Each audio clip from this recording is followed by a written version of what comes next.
రీసెంట్గా మేడిపల్లి ప్రాజెక్ట్ వచ్చేసి అక్రమాలు జరిగాయని ఒక అతను కేసు వేసాడు.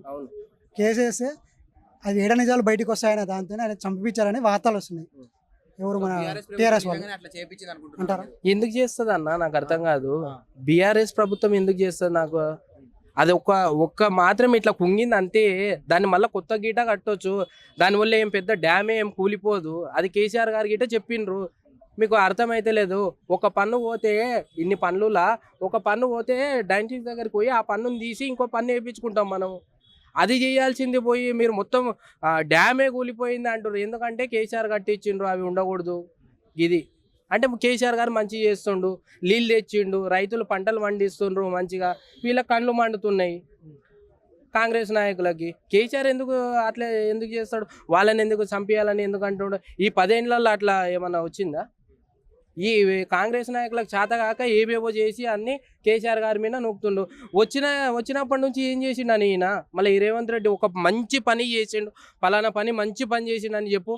రేవంత్ రెడ్డి ఏం చేసిండు? ఏం చేయలే మరి.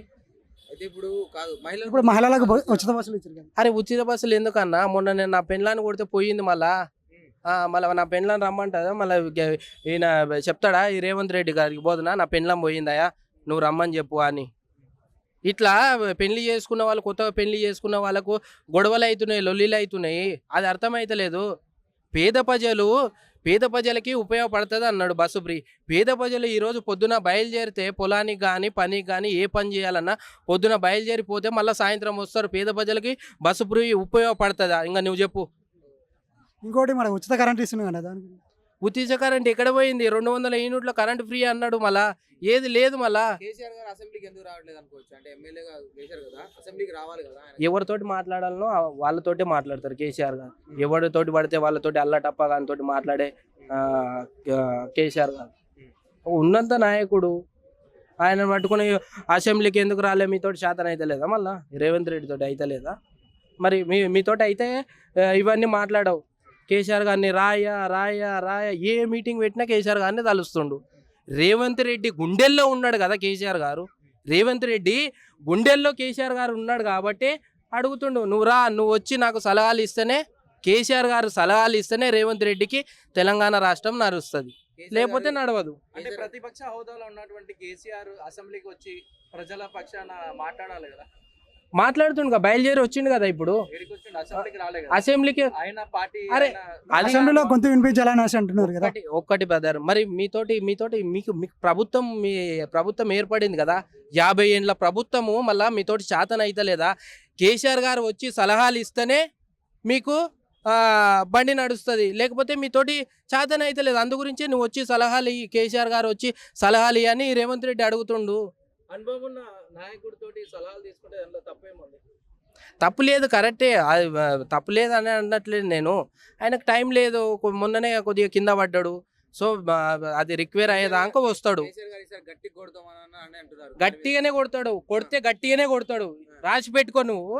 ఇప్పటికైనా సరే కొడితే గట్టిగానే కొడతాడు కేసీఆర్ గారు. అది కరెక్ట్ గా నిలబడ్డానికి కూడా దమ్ము లేదు. ఆయన గట్టి కొడతారని అంటున్నారని రేవంత్ రెడ్డి గారు అన్నారు.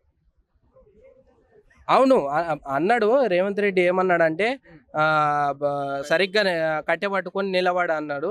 మరి నీవు గిట కరెక్ట్గా నిలబడు. నువ్వేవైతే హామీలు ఇచ్చినావో అవి గిట కరెక్ట్గా నిలబెట్టుకో. అవి గిట 500 గ్యాస్ సిలిండర్, 200 యూనిట్ల కరెంటు ఫ్రీ, మళ్ళా తులం బంగారం అన్నావు, ఇంద్రమ్మ ఇండ్లు అన్నావు. ఇవన్నీ ఎక్కడ పోయినాయి? మళ్ళీ నీవు గిట నిలబెట్టుకో అవి. కేసీఆర్ గారు గట్టిగానే నిలబడతాడు. కట్ట పట్టుకోకుండా గిట గట్టిగా నిలబడతాడు. గట్టిగా కొట్టే శక్తి గిట కేసీఆర్ గారికి ఉంది. మళ్ళీ నువ్వు వచ్చి ఏం చేసినావు? నువ్వు గిట ఇచ్చిన హామీలని నిలబెట్టుకో. రైతు బంధుని ఎగదెంగినావు కదా 2-3 సార్లు. రైతు బంధు ఎగదెంగినావు, 2-3 సార్లు పింఛన్ పైసలు ఎగదెంగినావు. ఎట్లా నమ్మమంటావు ముఖ్యమంత్రిని? నాకు చెప్పు. ఇంకా ఫీజు రింబర్స్మెంట్ కూడా 2 years నుండి రావట్లేదు. ఏవి మళ్ళా నువ్వు ఏం చేస్తున్నావో ఆయనకే అర్థమైతలేదు. నీకు మాట్లాడే దమ్ము గిట లేదు. బీఆర్ఎస్ పార్టీ గ్రాడ్యుయేట్ ఎలక్షన్ లో వాళ్ళ పార్టీ అభ్యర్థుల్ని ఇప్పటివరకు ఖరారు చేయలేదు, మేము ఎలక్షన్ లో నిలబడలేదు అని చెప్తున్నారు. అంటే కాంగ్రెస్ ప్రభుత్వానికి భయపడే ఈ ఎలక్షన్ లో నుంచి ఏంటికి భయపడతా? కాంగ్రెస్ తోటి మాకెందుకు భయం? నాకు అర్థం కాదు. ఇప్పటివరకు ప్రకటించలేదు కదా, నిలబెడతారు. టైం ఇస్తాడు. మా సార్ నిన్ననే వచ్చిండు బయలుదేరి.